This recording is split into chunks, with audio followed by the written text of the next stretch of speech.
श्री स्वामी समर्थ. तुम्हा सर्वांचं माझ्या चॅनलमध्ये मनापासून स्वागत आहे. तर बघा, या व्हिडिओमध्ये मी तुम्हाला रथसप्तमीची माहिती, त्याचबरोबर पूजा विधी कशी करायची, त्याचबरोबर या दिवशी दूध उतू का जाऊ देतात किंवा ते कसं जाऊ द्यायचं याबद्दलची संपूर्ण माहिती मी तुम्हाला आजच्या व्हिडिओमध्ये सांगणार आहे. व्हिडिओ पूर्ण बघा जेणेकरून तुम्हाला संपूर्ण माहिती मिळेल. जर तुम्ही चॅनलवर नवीन असाल तर चॅनलला सबस्क्राईब करायला मात्र विसरू नका आणि व्हिडिओला लाईक करायला मात्र विसरू नका. तर बघा, माघ शुक्ल सप्तमीचा दिवस आपल्याकडे रथसप्तमी म्हणून साजरा केला जातो.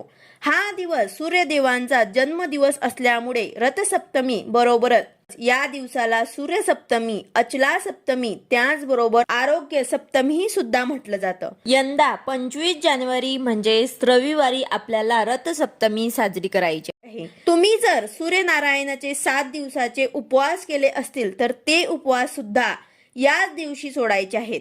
तर सकाळी सूर्योदयापूर्वी उठून आपल्याला आंघोळ वगैरे सर्व आटपून घ्यायचं आहे, जेणेकरून सूर्योदयावेळी आपल्याला ही पूजा करून घेता येईल. तर पूजा मांडणी आपण आपल्या घराच्या अंगणामध्ये करू शकतो. तुळशीचं वृंदावन जेथे असतं तेथे ही पूजा आपल्याला करायची असते, तेथे आपण ही पूजा करू शकतो. घराच्या गच्चीवर आपण ही पूजा करू शकतो. अगदी जागा नसेल तर घरामध्ये सुद्धा आपण ही पूजा करू शकतो. पण शक्यतो रथसप्तमीची पूजा असो किंवा सूर्यनारायणाच्या संबंधित ज्या काही पूजा असतात त्या आपल्याला घराच्या अंगणामध्ये किंवा मग सूर्याच्या प्रकाशामध्ये कराव्यात असं सांगितलं जातं. तर आपल्याला ही पूजा मांडणीसाठी एखादा पाट किंवा चौरंग लागेल आणि त्यावर आपल्याला लाल किंवा पिवळ्या रंगाचं कपडा अंथरून घ्यायचा आहे. सुरुवात आपण गणपती बाप्पांच्या पूजेपासून करतो. तर तुम्ही सुद्धा सुपारी किंवा मग देवघरातील गणपतीची मूर्ती सुद्धा घेऊ शकतात. त्या अगोदर धूप दीप लावून घ्यायचं, दिव्याची पूजा करून घ्यायची. त्यानंतर गणपती बाप्पांची विधिवत आपल्याला पूजा करायची आहे. त्यांना अभिषेक करून त्यांची अंघोळ घालून आपल्याला पंचोपचार पूजा करून घ्यायची आहे. त्यांना हळदी कुंकू, अक्षता, फुलं, धूप दीप ओवाळून गुळ खोबऱ्याचा नैवेद्य सुद्धा दाखवायचा आहे. यानंतर आपल्याला या पाटावर सूर्यदेवाची एक प्रतिमा ठेवायची आहे. सूर्यदेव आपल्या रथात बसून येतात. त्यांचा सारथी अरुण यांच्यासह. तर सूर्यदेवाच्या रथाला 7 घोडे असतात आणि त्यांचा सारथी जो आहे तो आहे अरुण. तर अशा पद्धतीची जर प्रतिमा असेल तर ते तुम्ही ठेवू शकतात, किंवा मग तुमच्याकडे तांब्याचा सूर्य असेल तर तो सुद्धा तुम्ही इथे ठेवू शकतात, किंवा काहीच नसेल तर तुम्ही रांगोळी सुद्धा काढू शकतात, किंवा एक पेपरवरती चित्र काढून त्याची पूजा सुद्धा तुम्ही करू शकतात. तुम्हाला जे जमेल ते तुम्ही करू शकतात. यानंतर सूर्यदेवांना फुलं अर्पण करून घ्यायचे आहे. धूप दीप ओवाळून हळदी कुंकू, अक्षता, फुलं वाहून घ्यायचे, नमस्कार करून घ्यायचा. यानंतर आपल्याला तुळशीची पूजा सुद्धा करायची असते. तर तुळशीला हळदी कुंकू वाहून धूप दीप ओवाळायचं, नमस्कार करायचं. तर ही पूजा करण्यासाठी मी माझी तुळशीची कुंडी जी आहे ते पूजा मांडणी जवळ उचलून घेतलेली आहे. तुम्हाला तसं करणं शक्य नसेल तर तुम्ही जिथे तुमची तुळस असेल तिथे तिला पाणी घाला, त्याचबरोबर फुलं वाहून धूप दीप ओवाळून नंतर तुम्ही ही पूजा पुढे कंटिन्यू करू शकतात. यानंतर सूर्यदेवांना अर्घ सुद्धा द्यायचा असतो. तर यासाठी आपल्याला एक तांब्याच्या तांब्यामध्ये पाणी घेऊन त्यात तीळ टाकायचे आहे, अक्षदा टाकायचे आहे, हळदी कुंकू, त्याचबरोबर तुमच्याकडे चंदन पावडर असेल तर ते सुद्धा तुम्ही टाकू शकतात. शक्यतो लाल रंगाचं फूल असेल तर तेच तुम्हाला टाकायचं आहे. नसेल तर तुमच्याकडे जी फुलं उपलब्ध असतील ते तुम्हाला यामध्ये टाकायचे आहे. त्याचबरोबर या दिवशी अर्घ्य देण्याच्या पाण्यामध्ये थोडासा गुळ सुद्धा टाकला तरी सुद्धा चालेल, कारण या माघ सप्तमीच्या निमित्ताने आपल्याला गुळ तिळाचे पाणी सूर्यदेवांना अर्पण करायचे आहे. आता सूर्यदेवांच्या रथाला जसे 7 घोडे आहेत तर त्याचे खूप काही वेगळे वेगळे अर्थ आहेत. जसं की आठवड्याचे 7 वार, इंद्रधनुष्याचे रंग 7, लग्नामध्ये वर वधू फेरे घेतात ते सुद्धा 7. तर असं हे 7 अंकाला खूप काही महत्व आहे. 7 हा अंक खूप शुभ मानला जातो.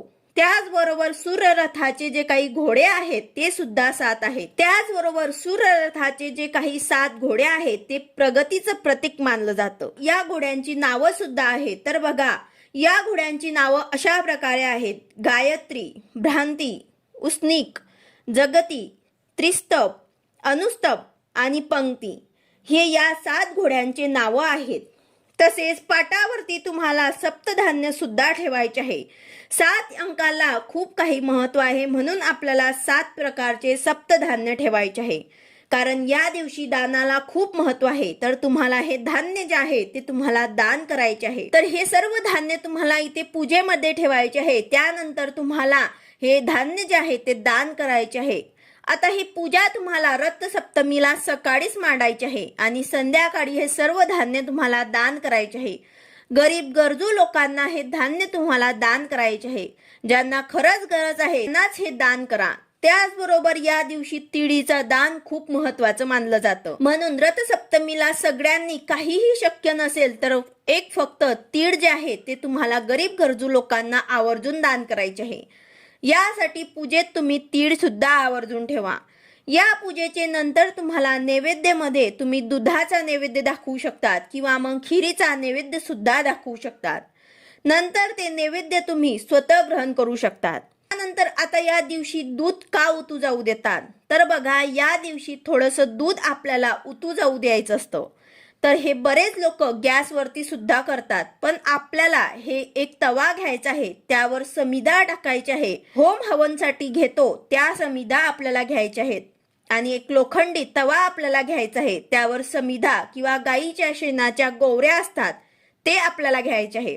त्यावर शुद्ध गाईचं तूप आपल्याला टाकायचं आहे, त्यावर कापूर टाकायचं आहे, त्यांची पंचोपचार पूजा करायची आहे। हळदी कुंकू अक्षता फुलं व्हायची आहे।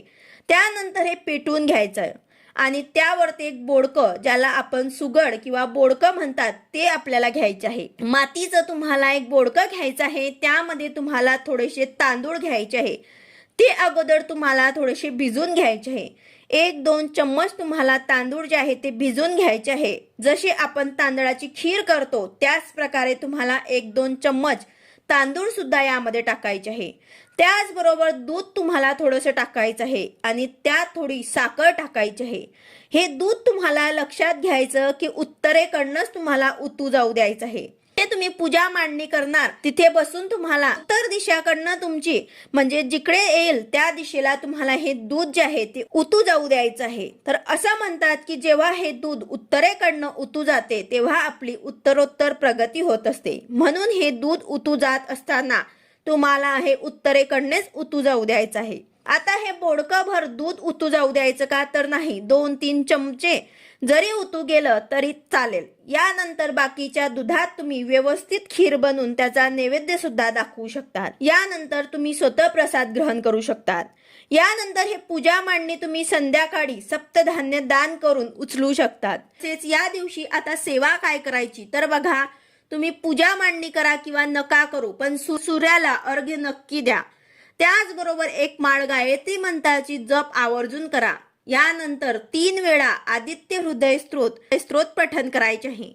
त्याचबरोबर 1 वेळा सूर्य कवच स्तोत्र तुम्हाला देखील पठण करायचे आहे। त्यानंतर सूर्य अष्टक स्तोत्र तुम्हाला 1 वेळा पठण करायचे आहे। यानंतर एक माळ तुम्हाला सूर्य मंत्राची जप करायची आहे। तर ही सर्व सेवा तुम्हाला आवर्जून या दिवशी करायची आहे। जास्तीत जास्त आपल्याला सूर्यदेवांची सेवा या दिवशी करायची आहे। सूर्याच्या प्रती कृतज्ञता व्यक्त करण्यासाठी सूर्यदेवांचं नामस्मरण करणं अतिशय महत्त्वाचं आहे। बरेच लोक सूर्याला रोज अर्घ्य देतात, हे खूप चांगली गोष्ट आहे, कारण सूर्याला अर्घ्य दिल्याने आपल्या नोकरी संबंधित अडचणी दूर होतात।